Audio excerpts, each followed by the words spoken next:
is John from Indiana, and welcome to the Timeout Tuesday on Radio Hound Tube Radio Restorations. This week, I think what we're going to try to do is I'm going to try to go over a little bit on the Candohm resistor replacement. I'm going to share with you a little spreadsheet. Hopefully, I can get that hyperlinked over to where it'll be in the description that you can actually use it. But my plan is for us to learn how to kind of calculate your Candohm resistor replacement, your resistors that you put back in place there, and maybe teach you a little bit on how to put that back in there. That'll help you to get that set up, because a Candohm is a voltage divider, and it gives you your different voltages throughout the radio. And so you got to get that right so you can make sure your radio is going to be working properly. And so I'm going to try to show you how to do that. Now, I'm not an expert in that field, but I am going to be using somebody's technology and somebody's thinking that that does know quite a bit in that area.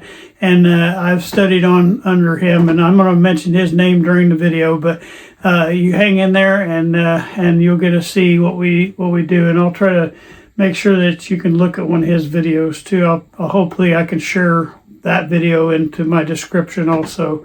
But I thank you for watching today. I hope you enjoy this video today, and it maybe help all of us to get a little bit smarter in this area. Hey, just a little Timeout Tuesday tip today. I made this little thing. I took just a lead clip, and I cut one end of it off, and then I attached a little piece of copper wire that I tinned up and cleaned off the end of it. And when you get power to one of these radios, you power it up and then you shut it back off to do some more soldering or work underneath there. You need to deactivate these electrolytic capacitors. You just need to go on the positive end like that, and I'm on the thing, but basically go on that positive end of that, and then just take that little lead and what it does, you'll hear a little pop sometime. Now this one hadn't been on in a while, so you're not gonna hear anything. But just go on the positive end of the electrolytic, and then rub that on there and let it empty out this capacitor for you.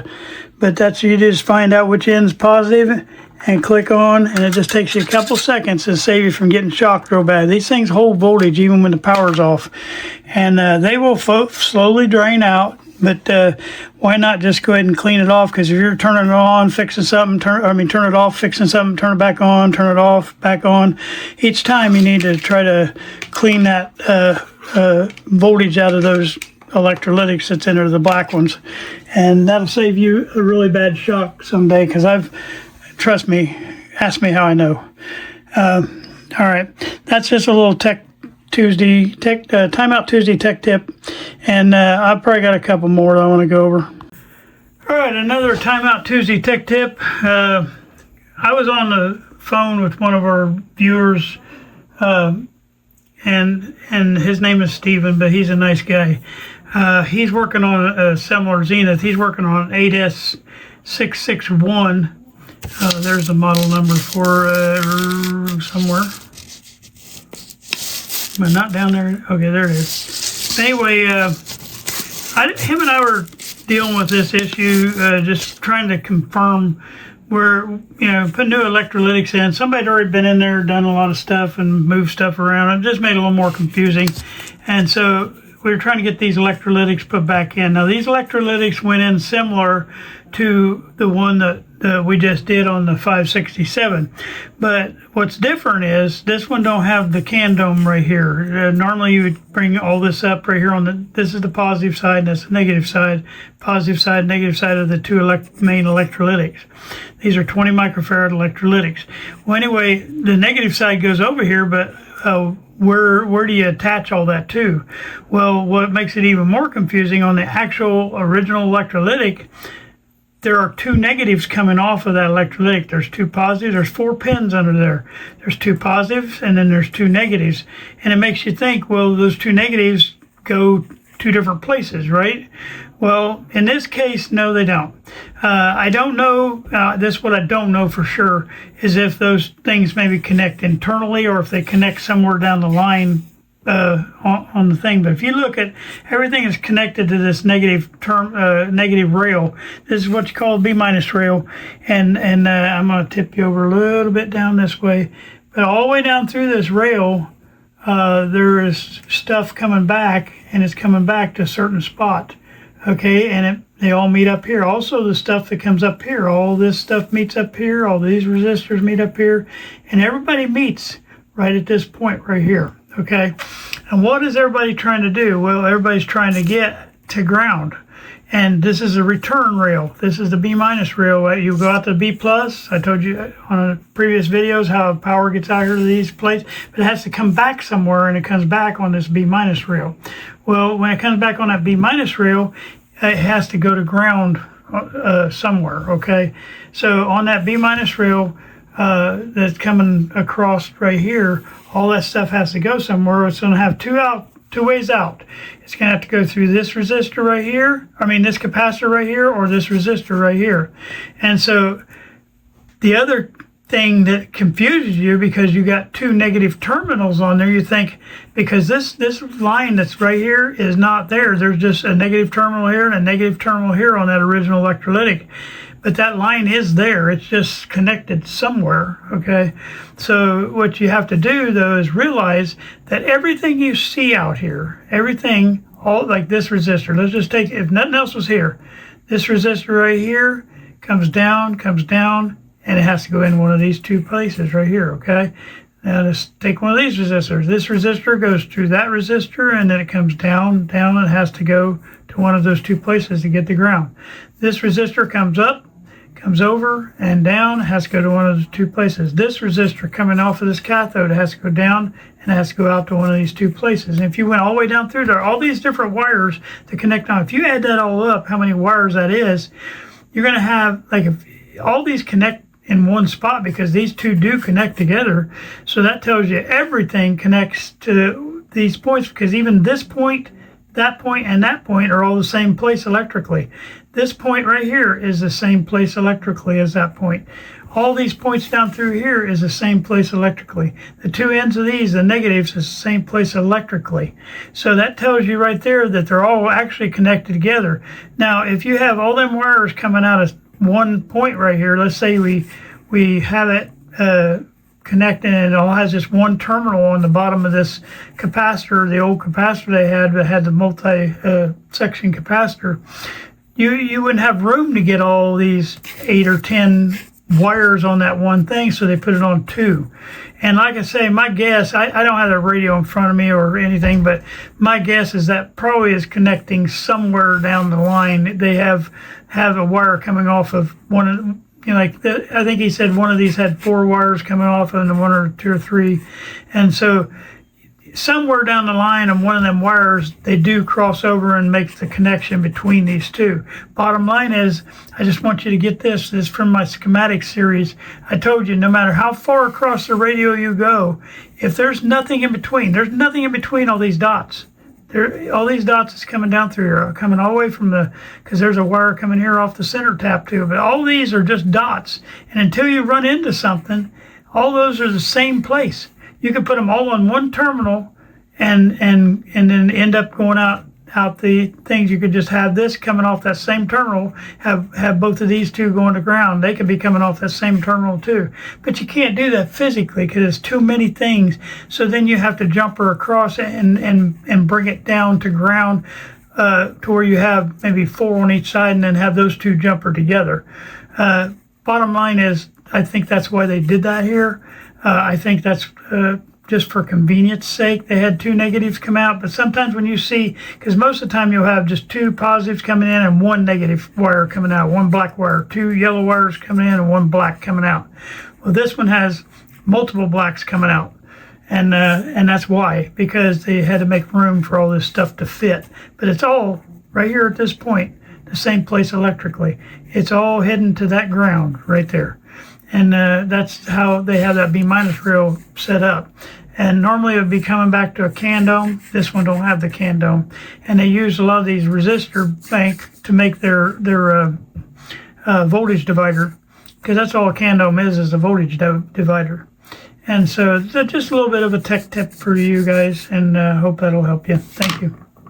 All right, the main focus of this Timeout Tuesday tech tip week is I wanted to show you a little bit about my Candohm resistor replacement. This is not me. This is I'm gonna have you guys can go over, and I'll try to link in the description the actual video that I got this information from.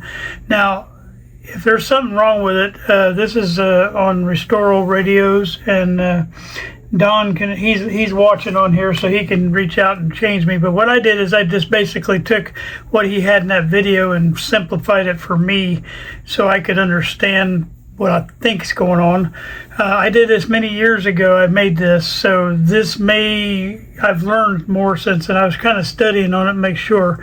But you have a couple inputs. The only thing on this, I'm going to try to share this in the description too, so you can actually get a hyperlink to this if it'll let me. I'm not promising, but if I can, I will. But basically, you just fill in the blocks that are in the green. You don't touch anything else because it's a bunch of formulas in there to calculate this stuff. But first, you have to figure out your primary voltage that you're coming out on here, and basically what you're doing is you're measuring the voltage on this particular scenario that I have in my spreadsheet. You're measuring that voltage coming off of that. Like your Candohm would say here normally. This is the wrong. Let me get the other schematic so I don't confuse you even more. I lost my schematic. Hold on. This is a better one, because you would be wanting to the whole purpose of this spreadsheet is try to figure out how many watts of a resistor you need to put in there. It already tells you the value of the resistor, but you need to know how many watts of resistor to put in here. Okay, so basically you need to measure this part right here, and that voltage coming out of this field coil, not on this side of the field coil, but on the side that's coming out. That's my understanding. Yeah, I mean, if I'm wrong on that, Don, correct me. But you want to measure your voltage coming out of there, and that's what voltage is going to be hitting the end of that Candohm resistor, in my understanding. If it is before the field coil, then I need to review that video. I haven't looked at it in a long time. And bottom line is you're going to have a voltage you put in here, and let's just say that is 265 volts. All right, and so we've got our input voltage right there on that block. Now, what you do then is you measure each of your resistors coming across, and let's just say that they were exactly, you know, that you know that takes a 200. You know, I mean, it tells you how many ohms you got in there. Okay, but bottom line is, let's just make up some numbers. Let's say that first resistor is, you know, because usually on the high end they start off pretty high. Let's say it's 10,000 ohms. Okay, and then the second resistor, let's just say that second resistor is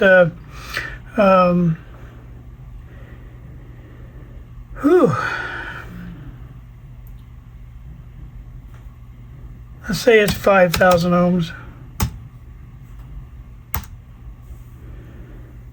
Okay, and then let's say the third one, maybe there's 3 resistors in this, and let's say the last one's smaller, it's 500 ohms. Okay, all right, so basically what it does is kind of calculates for you. Now it'll calculate over here. This is a calculation column, but it also puts it down here at the bottom for you, and it'll list it so it's a little more organized. So it tells you need a, whoops, I gotta get at the bottom in there. If your line voltage is that 121 volts, or it's whatever the line voltage is, then you can figure out that you're going to need on the suggested watts is just about a 9 watt. I'd put a 10 watt in there. You don't have to have exact, put a little bit more. Now this is already, I'll go over that in a minute, but this is already calculating times 3, so it's actually a lot lower wattage than that, but that multiplies it times 3 because you want to have that headroom in there. So this one says 4.38, so I'd put a 5 watt in that one, and this one it's less than a watt, but I would still I'd put a 5 watt in that. I don't ever go any less than a 5 watt on a Candohm, but it just kind of gives you a ballpark, so you know you at least know what you need to get up to on some of these areas. So like I say, these calculations, the things in yellow is just informational. It kind of tells you what the math is doing right there.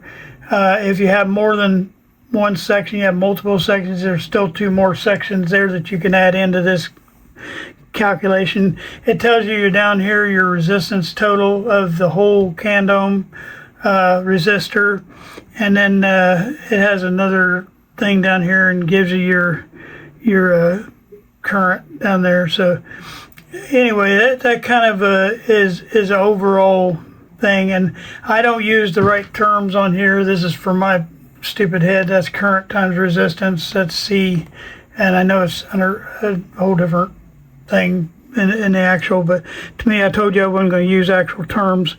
And then voltage times current times 3, that you're times at 3 to give yourself plenty of headroom in there.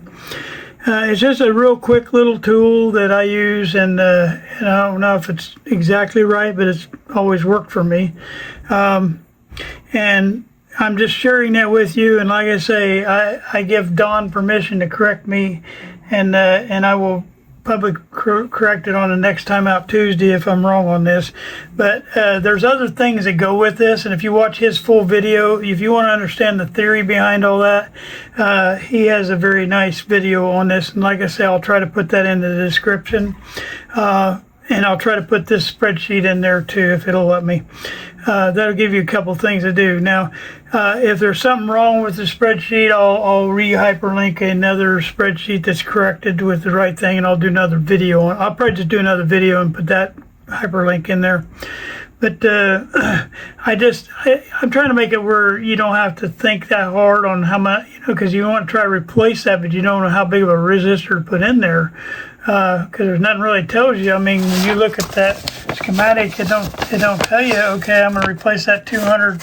Well, that's not really part of the Candohm there, but you don't replace that. It doesn't tell you how many watts to replace it with. You don't want to just throw something in there, because if it gets too hot, then you're going to be sorry. So I hope that helps a little bit. And if it doesn't, you can be mad at me, but I want it to help.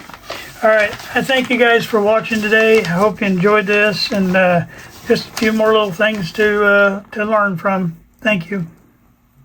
I hope you enjoyed today's video on the Candohm resistor replacement and learn a little bit. If you do, please like and subscribe and tell your friends about it. Try to share. I would appreciate that. Thank you very much.